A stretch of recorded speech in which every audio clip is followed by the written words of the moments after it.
안녕하세요. 맥킨의 지혜투자클럽입니다. 자, HLB 가남 1차 병용법 허가 가능성은 어떻게 될까요? 내일의 투자 전략까지 한번 살펴보도록 하겠습니다. 먼저 개장 전 미증시 선물 흐름부터 한번 살펴보도록 하겠습니다. 자, 나스닥 선물 같은 경우는 1.17% 강세 흐름이고요. 다우 선물과 S&P 선물 같은 경우에도 0.62, 0.91% 강세 흐름입니다. 러셀 2000 중소형주 중심의 선물 같은 경우에도 0.99% 강세죠. 자, 이번 주가 이제 FMC 관련되는 11월 정기 회의 관련되는 부분이 우리 시간으로는 이제 목요일날 새벽 3시에 발표가 되고 이후에 이제 30분 있다가 이제 기자회견이 있죠. 그래서 75bp 관련되는 자이언트 스택 관련되는 부분들은 거의 뭐 대부분이 동일하는데요. 중요한 거는 이제 12월 달에 이 금리 관련되는 부분에 대한 어떤 변화가 있는 부분들을 시장이 좀 기대하고 있습니다. 그래서 정책적인 어떤 변화가 나오는 것들을 이제 지난주도 그렇고요. 예, 미국 같은 경우에는 46년 만에 10월 달에 어떤 9월 달에 기록적으로 하락했다가 10월 달에 다시 또 기록적으로 상승 흐름을 보여줬는데 이런 부분들이 이제 시장에서 추가적인 어떤 상승을 하느냐 여부가 이제 결정이 될 겁니다. 이번 주에. 그리고 이제 뭐 헤드라인에 보시게 되면 everything else is getting worse. 모든 상황들이 지금 안 좋아지죠. 금리 올라가고 인플레 같은 경우가 제대로 안 잡히고 경기 어떤 둔화로 기업들 실적 관련되는 부분이 미국 같은 경우도 빅테크가 빅테크 기업들이 이제 주가들이 이제 이런 부분을 반영하면서 급락을 해서 지수보다는 종목이 뭐 2008년, 2009년 아니면 좀 더 보면 2000년도 초반에 이제 IT 버블 때의 어떤 주가 하락만큼 떨어졌거든요. 그래서 이런 부분이 있는 상황에서 주가가 이제 랠리를 하는 이유. 제가 볼 때는 이제 보통 이제 금리가 올라간 다음에 두 가지 중에 하나거든요. 실적이 정말 좋아서 경기가 좋아서 이런 부분으로 이제 금리가 올라가는 경우건 이런 부분들은 이제 주가가 그렇게 많이 밀리진 않습니다. 근데 이제 금리가 올라가는데 이게 실적 장세에서 역실적 장세로 넘어가는 이제 역금융 장세에서 금리가 올라간다는 말은 실적이 이제 바탕이 되지 못하는 부분인데 지금 이제 이런 부분인데요. 이게 이제 동시적으로 이제 가격에는 프라이싱이 되고 있어요. 그래서 이제 향후에 이 금리 관련되는 부분들이 이 선제적으로 이런 부분을 반영해서 빠졌다가 이 실적에 관련되는 어떤 방어력 관련되는 부분들을 어떤 적정한 수준에서 금리 딴 부분의 정책이 변화가 있으면 이 프라이싱한 관련되는 부분들이 이제 추가적인 어떤 하락보다는 좀 이제 변동성 있는 구간을 거치면서 2008년, 2009년도에 한 6개월 정도 바닥을 딛고 그 뒤에 이제 금리 인하 조치와 금리 인상의 어떤 사이클이 끝나면서 변화되는 어떤 이런 부분들을 시장이 이제 주목하고 있다. 이렇게 이해하시면 될 것 같죠. 그렇기 때문에 이제 달러가 이제 조금 약세가 되면서 오늘 이제 국내도 원달러 환율 자체가 한 7원 정도 빠졌는데요. 이런 부분들이 연준의 어떤 시각이 어떻게 할지 상당히 뭐 주목하는 거죠. 그리고 이 페드 관련되는 부분에서 이 금리 관련되는 부분을 올리는 것을 기대하는데요. 근데 이제 스텝 다운 관련되는 부분에서도 계속 이제 주목을 해야 되는 부분입니다.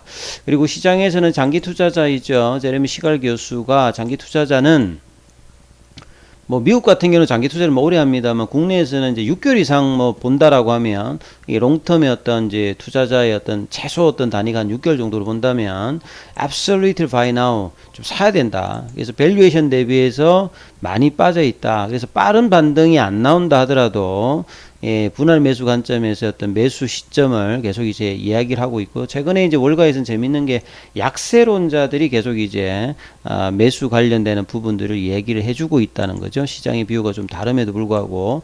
그리고 이제 오늘 같은 경우에는 항상 이제 월초 같으면 미국에서 이제 중요한 지표들이 많이 나오죠. 그러니까 오늘 같은 경우에는 이 경기를 좀 선행하면서 반영하는 ISM 제조업 지수가 발표가 됩니다. 이게 보통 이제 50을 기준으로 해서 위에 있으면 호황이고 조금 내려가면 둔한데요. 이전치가 50.9였는데 예상치가 50.0입니다. 연준도 이런 부분들을 좀 고려를 한다면 이거보다 훨씬 좀 낮아진다면 이번에 어떤 정책 발표에서 이런 어떤 뉘앙스를 띌 거고요. 요게 이제 예상치가 이제 이전치보다 낮았는데 여기에 대해서 어떤 결과가 이 나오냐에 따라서 이 부분들도 상당히 주목을 하면서 봐야 되는 어떤 지표고요. 그리고 이제 11월 3일이죠. 우리 시간으로는 이제 목요일 날 새벽에 발표가 되고요. 30분 있다가 이제 기자회견인데 이때 어떤 이야기가 나오는지 이제 주목하셔야 되고 주후반에는 이제 고용지표가 또 발표가 됩니다. 10월 달에 이제 실업률이 어떻게 되느냐 이런 부분을 보면서 이제 연말과 내년도의 어떤 시장의 뷰들을 뭐 볼 수 있다 이렇게 봐야 되겠죠. 그리고 이제 오늘 같은 경우에도 국내 시장에서는 대부분의 어떤 종목들이 일단 올랐고요. 외국인과 기관들이 양매수를 했고 이제 개인들은 매도를 했고 환율이 원달러 환율 자체가 7원 정도 이렇게 빠진 어떤 흐름이었다 이렇게 보시면 될 것 같습니다. HLB 관련되는 기사를 보게 되면 가장 핵심이 이제 간암 1차 관련되는 병용요법이 사실은 이 간암 관련되는 부분들은 뭐 2020년 WHO 기준으로 세계에서 83만 명이 사망을 하고 사망률도 뭐 높은 편이고요. 미국에서 계속 이제 환자 수가 증가가 되죠. 국내에서도 이 95년도 이전까지 그러니까 이제 뭐 이 바이엘의 넥사바가 2007년도에 승인 받기 전이니까 이전에는 뭐 수술이라든지 뭐 방사선 치료 뭐 이런 것밖에 뭐 많이 없었기 때문에 5년 생존율 자체가 11%면 아주 이제 예후가 안 좋은 부분이죠. 그러니까 그 뒤에 이제 치료제가 나오고 난 다음에 5년 생존율이 37%로 좀 올랐는데 평균적으로 이제 암의 5년 생존율이 한 60% 정도 수준이다 보면 아직도 이 예후가 높은 편은 아닙니다. 그리고 이제 암종에서 이제 뭐 폐암, 담도암, 췌장암과 더불어서 간암도 완치가 좀 힘든 부분이고 그러다 보니까 이제 치료제에 대한 어떤 니드가 이 높아지고 있는 어떤 부분들은 이제 계속 진행되고 있는 거죠. 그래서 2007년도에 넥사바가 나오고 난 다음에 이 넥사바의 OS 값을 반응률을 능가하는 약물 자체도 많이 나오지 않았다가 2018년도에 에자이 렘미바가 나왔고 2020년도에 병용으로 로슈의 디센트리카 여기는 이제 면역감문 억제제고요. 아바스틴은 이제 표적 치료제죠. 항체 형태로. 그래서 약간은 좀 고가입니다만 병용요법이 이 OS 값을 렘미바는 사실 이제 뭐 비혈등으로 이제 승인을 받은 거였고요. 여기서 이제 최초로 이제 OS 값이 1차 치료제로 승인될 만큼 좀 좋았고요. 그래서 이제 뭐 유럽이나 미국 같은 경우는 이 티센트리카 아바스틴 요법을 최우선 치료 방식으로 권고하고 국내에서도 이런 어떤 분위기가 계속 있습니다. 그만큼 이 병용요법에 관련되는 어떤 기대치가 미국이나 유럽에서는 굉장히 선호도가 올라가고 있는 부분입니다. 뭐 그 부분들은 결국 이제 면역감문 억제제의 어떤 개발사가 그런 부분들도 있고요. 그 다음에 이제 이 적응증의 어떤 확대라든지 가치 어떤 정대에서도 기존의 어떤 약물들하고 병용해서 결과를 내는 부분들의 어떤 패러다임 변화가 계속 이제 바뀌고 있는 거죠. 그래서 이 부분에서 HLB의 리보세라닌과 이 캄넬리주만 관련되는 부분, 이 병용도 이런 어떤 분위기에 동승하는 어떤 조합이라고 봐야 됩니다. 그래서 이중으로 이제 조합해서 최근에 이제 또 이제 추가적으로 이제 승인을 받았던 이 임핀지와 이 임주도 관련되는 부분들도 면역감문 억제제를 만 가지고 이중조합을 해서 이제 성공했던 타겟은 좀 다르죠. 그리고 이제 보통 이제 면역 항암제와 표적 항암제 아니면 뭐 세포독성 치료제 여기다가 뭐 방사선 조합 이렇게 하는데요. 이제 뭐 병용뿐만 아니라 트리플 여기까지도 계속 이제 진행을 하죠.